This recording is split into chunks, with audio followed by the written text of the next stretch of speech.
Miss Patricia Javier is here.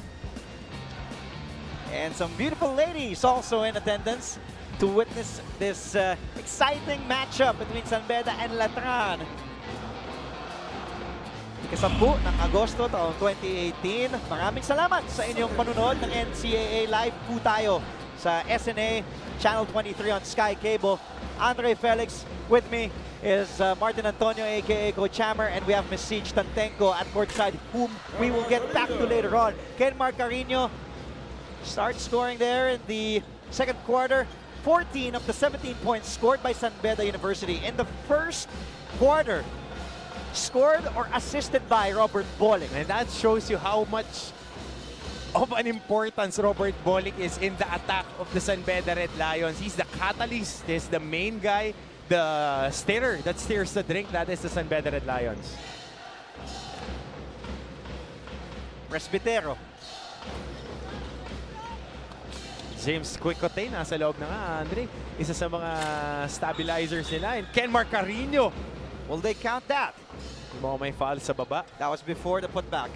Oh, madalang na madalang mo makita tong si Ken Marcarino. Talaga umisprint and to crash on that rebound. Dahil more of a stretch 4 ang inilalaro niya.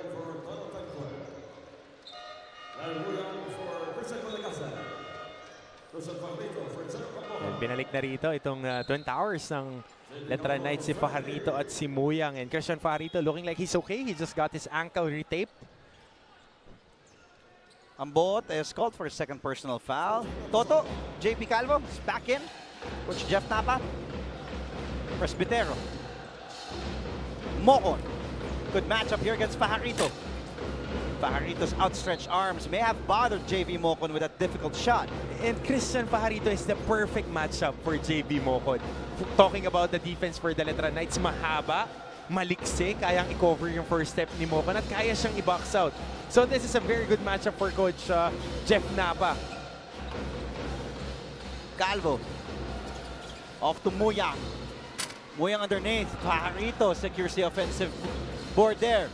Now here's Balanza. Fajarito. To Quinto. 5 to shoot. Quinto. A lot of spins. But there's Carino. Off to San Beda on the run. Abuda. Count the two. Buong-buo yung loob niya ni Franz Abuda. Learning a thing or two from his dad. Inatake at binuhot.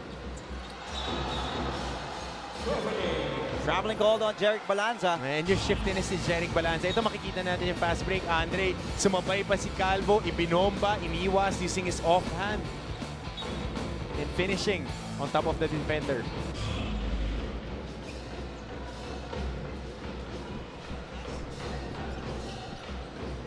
Here's Canlas. At kung kayo'y nalilito, ang Quicote is this father's surname. Yes. But when he was recruited, we were used to calling him James Canlas. Yes. Nung maraming eskwela nagre-recruit. Mom's last name niya yung James Canlas. Pero yun parang nga, Jason William din. Oh. 21-14. Calvo was fouled by Carino. Apologizes right away. Coach Boyet, second personal foul called on Carino. Of course, Father Vic Calvo, member of the management committee from Colegio de San Juan de Letran, and Commissioner by Cristobal, alongside Mr. Frank Gusi from University of Perpetual Health System Dalda, this season's host school. Galing tayo dun kahapon. Thank you for hosting the NCAA on tour. Grabe yung suporta talaga. At grabe yung laro niya kahapon. Overtime. As Calvo knocks it down from downtown. And JP Calvo, grizzled veteran na rin to. He won't do anything spectacular, but he's one of the most solid, rock-solid point guards here in the NCAA. And his basketball IQ is off the charts. Definitely off the charts. And homegrown talent pa yan from the Letran Squires. One of the nicest players also yan si JP Calvo. Here's Tangwa. Nahihirapan, makukuha ni Balanza. Back to Letran. Balanza. The kick out to Calvo. Calvo. Nice drop pass to Fajarito. And you called him nice. Nothing is nice in his game. He's plain nasty with that crossover. Taking the help side defender and dropping it at the last moment. JP Calvo with a beautiful assist. And last down to Tangwa. Guarded by Muyang. The kick out to Presbitero. Fires away. Bang! Bang! Bang! Ito si Joe Presbitero, medyo may ininda rin bago nung nagsimula itong ating season. Ngayon lang nakakakuha ulit ng buwelo. Getting his timing and rhythm back, getting a 3. Balanza. Wanting to go to Muyang. Mapupulot ni Presbitero ang bola. Looking ahead. Goes to the left. Canlas fires. The rebound goes to Abuda. So 6 out of 15 on the 2-point field goal. 6 out of 18 para naman sa Letran Knights. Mas marami silang shot attempts sa ilalim. Abuda fires a corner 3. There's Fajarito. And it's very seldom that you see San Beda getting manhandled inside the paint. And that's what the Letran Knights are doing right now with at least 3 guys in their front court that could get at least double digit on the board. What a move from Bong Quinto. Posting up, going to the middle, and then that fall away. His trademark, his collegiate career. His team down 3, 24-21.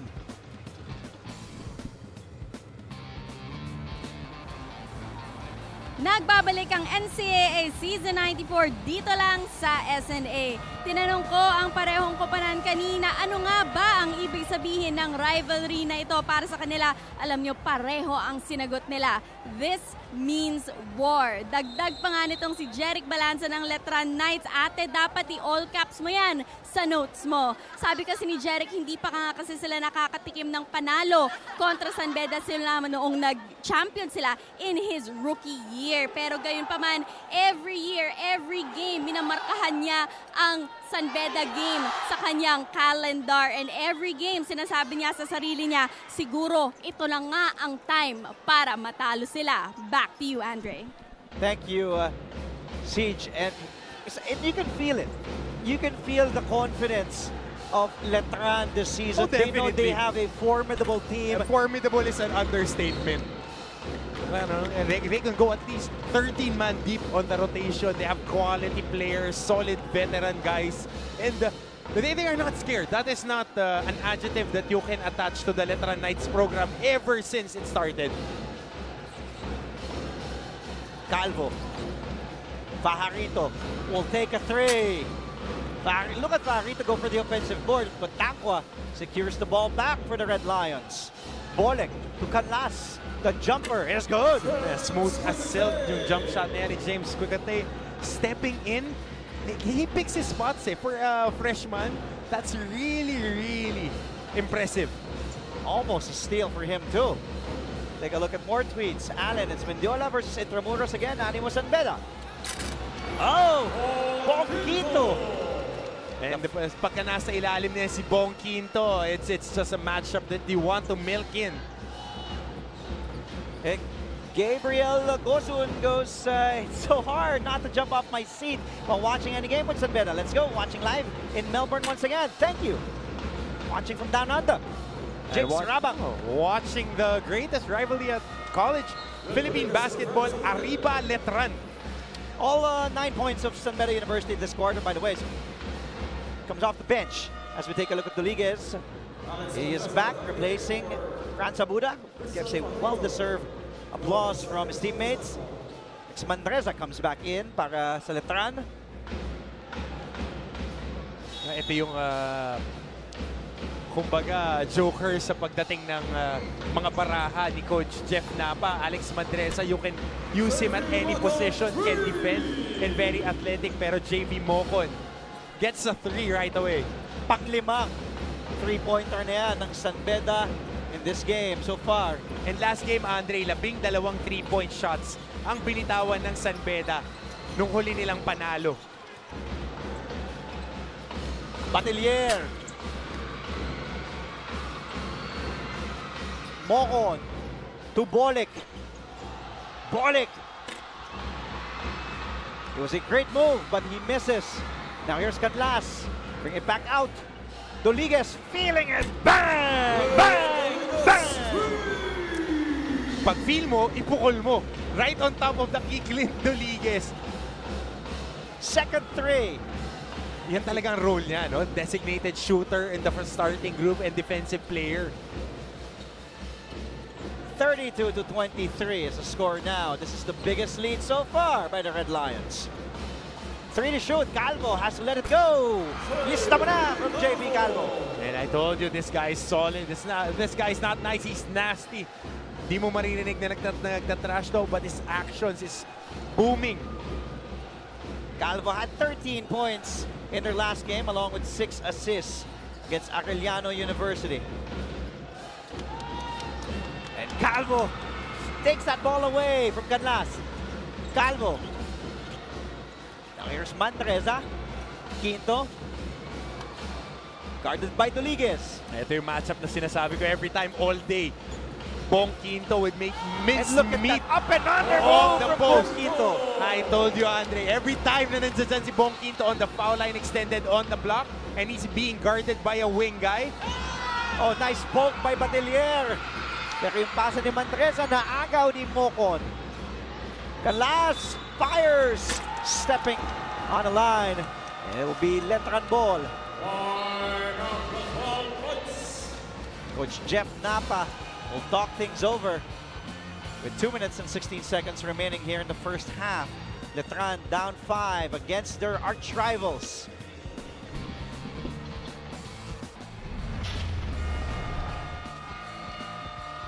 The native of Silay City, Negros Occidental, taking up marketing management sa Colegio de San Juan de Letran, playing his final year with the Knights at 5'8". Did win the title back in season 91. Of course, playing backup point guard duties at that time. Well, he was starting. Ang nanggagaling off the bench nun si Mark Cruz, JP Calvo, one of their solid veterans. 13-4-6 last game. And I'm telling you, Andre, one of the most solid talaga. Ang sarap panoorin dahil he won't commit a lot of turnovers. He would just be stabilizing your team. Balanza to Quinto. Balanza to step back to Quinto. Nice pass to Muyang. He's trapped. 4 to shoot. Batelier has to let it go. Taco with the rebound na off to Mocon. Ito, ang average sa season, 33% ng San Beda University when it comes to 3-point shots. Today, 6 out of 12. Make that more! 7 out of 13. 35 for San Beda, 27 for Letran. Quinto count the foul and the basket. Basic face basket move. Bong Quinto attacking baseline. Balikan natin doon yung handoff ni Tampa kay Doliguez. His 3rd triple today. The basic face basket. Go baseline and just binuwat lang yung bantay.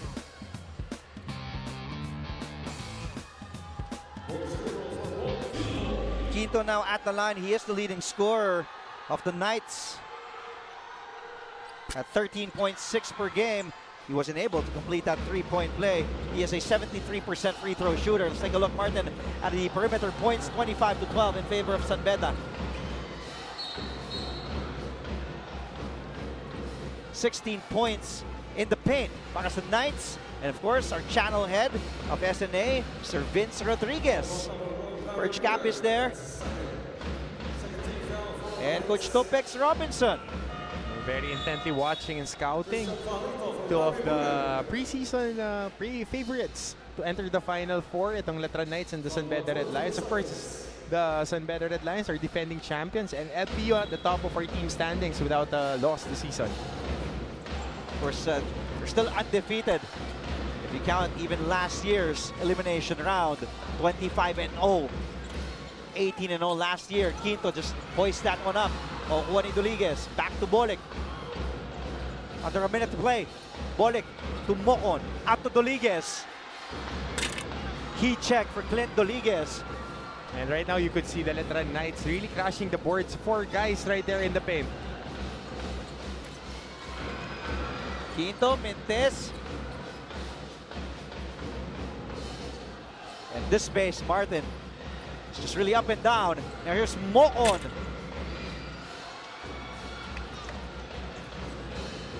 Back to Batilier.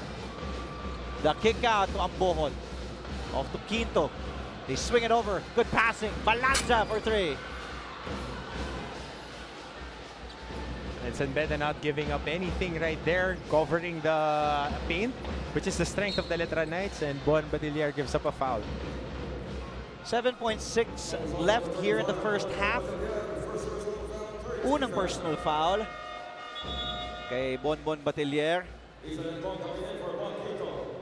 And here's one of their designated shooters, AC Soberano, has been sidelined a bit this season due to injuries. Ankle injuries, groin injuries, and his calf medyo getting nursed back into health.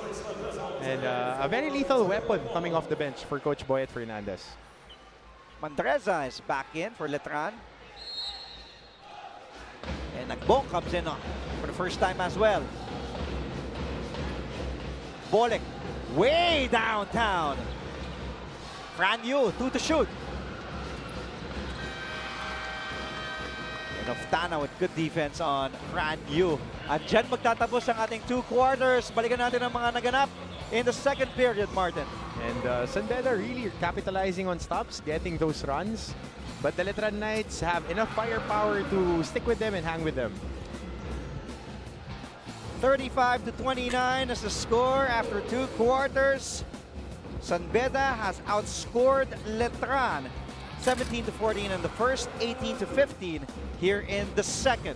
Halftime stats, analysis, and a lot more coming your way. Ito po ang inyong NCAA Live on SNA.